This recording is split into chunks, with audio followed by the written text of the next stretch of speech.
কুমাৰিকাটা আঞ্চলিক হাতী মানুহৰ যি সংঘাত সেই সংঘাত প্ৰতিৰোধী এখন আঞ্চলিক কমিটি গঠন কৰি কুমাৰিকাটা আঞ্চলিক হাতী মানুহৰ সংঘাত প্ৰতিৰোধী আঞ্চলিক কমিটি আৰু এই কমিটিয়ে আগন্তুক দিনত আমি নিশ্চিতভাৱে মানে চৰকাৰৰ লগত বা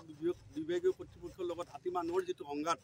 আজি এমাহ ধৰি যিটো অত্যাচাৰ কৰি আছে আমাৰ এই অঞ্চলত এমাহ নহয় 3 মাহ মানৰ পৰাই প্ৰায় কৰি আছে দিনে নিশাই হাতীৰ যিটো উপদ্ৰৱ আমি ত্ৰস্তমান হৈছোঁ ৰাইজ মানে ভীতিগ্ৰস্ত হৈছে আমাৰ ল'ৰা ছোৱালী স্কুল যাবৰ কাৰণে বা টিউশ্যনত আহিবৰ কাৰণে ভয় কৰা পৰিৱেশ এটা হৈছে আৰু সেই পৰিৱেশটো অতি শীঘ্ৰে অসম চৰকাৰে মানে হাতীক প্ৰতিৰোধ কৰিব বুলি আমাৰ তৰফৰ পৰা দাবী থাকিব কাৰণ হাতী আমাৰ এই অঞ্চল আমি হাতীৰ চৰণীয়া পথাৰ এইটো নহয় হাতীৰ কাৰণে নিশ্চয়কৈ সুকীয়া স্থান আছে আৰু সেই সুকীয়া স্থানত তেওঁলোকক কেনেকৈ বেৰিকেড কৰি চৰকাৰে অসম চৰকাৰে হওক BTC চৰকাৰে হওক ৰাখে এইটো তেওঁলোকৰ ওপৰত নিৰ্ভৰ কৰিব কিন্তু আমি ৰাইজ হিচাপে আমি দেখি আহিছোঁ যে আচলতে আমাৰ যিখিনি ৰাইজক আমাৰ ক্ষতিপূৰণ দিয়াৰ এটা ব্যৱস্থা আছে প্ৰতি বছৰে হাতীয়ে ইয়ালৈকে আহে আৰু ধান চাউল ইত্যাদি বা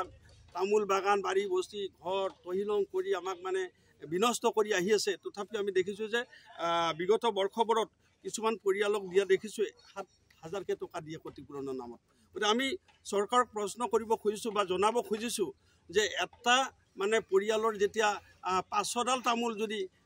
ভাঙি দিয়ে হাতীয়ে সেই 500ডাল তামোলৰ মূল্য জানো 7,000 টকা হ'ব ঘৰ এটাৰ মূল্য 5,000 টকা হ'ব সেই কথাটো কেনেকুৱা অন্যায় হৈ আছে আজি অসম চৰকাৰে আমি দেখিছোঁ তেওঁলোকে পৰিকল্পনা লৈছে যে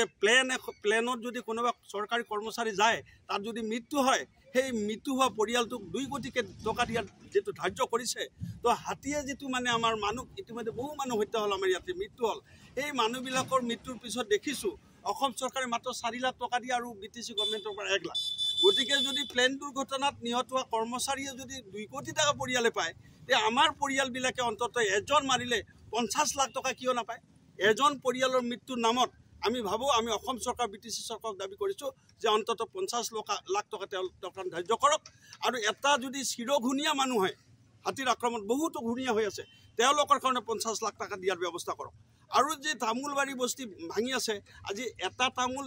7 বছৰ 8 বছৰ পিছত লাগে সেই লাগানটো তামোল গছডাল যদি ভাঙে তেতিয়াহ'লে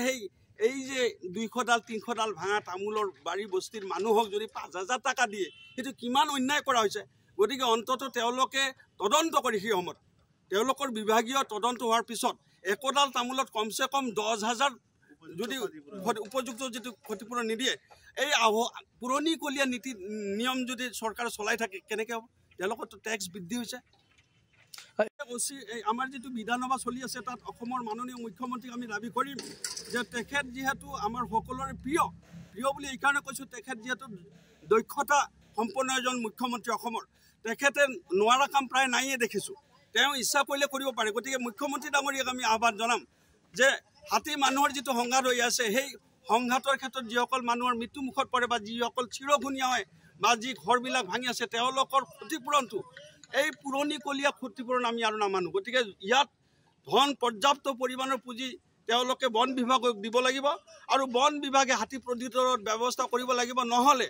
আমাৰ কৃষক ৰাইজ কিন্তু জাগিছে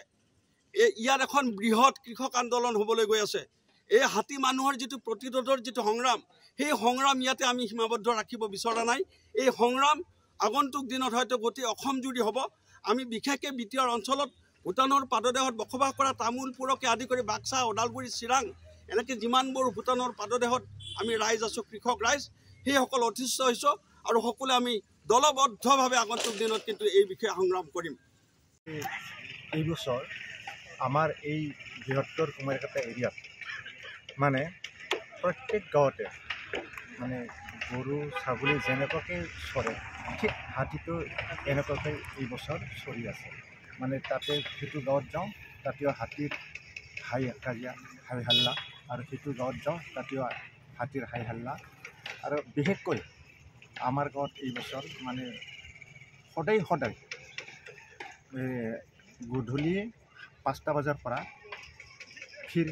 ৰাতিপুৱা 5টা বজালৈকে মানে হাতীৰ উপদ্ৰৱ চলি আছে দিনতো হাতী ঘূৰি আছে এতিয়া মোৰ পথাৰত এতিয়াও ঘূৰি আছে এতিয়াও ফোন কৰি আছে হয় এতিয়া ফোন কৰি আছে মই যাবহে লাগে যোৱাকালি ঠিক মই পথাৰত গৈছিলোঁ এই সময়তে মোৰ আগত মানে হাতীটো 3টা হাতীয়ে মোৰ পথাৰটো 7 বিঘা মাটিটো হাতীটো খাই আছে।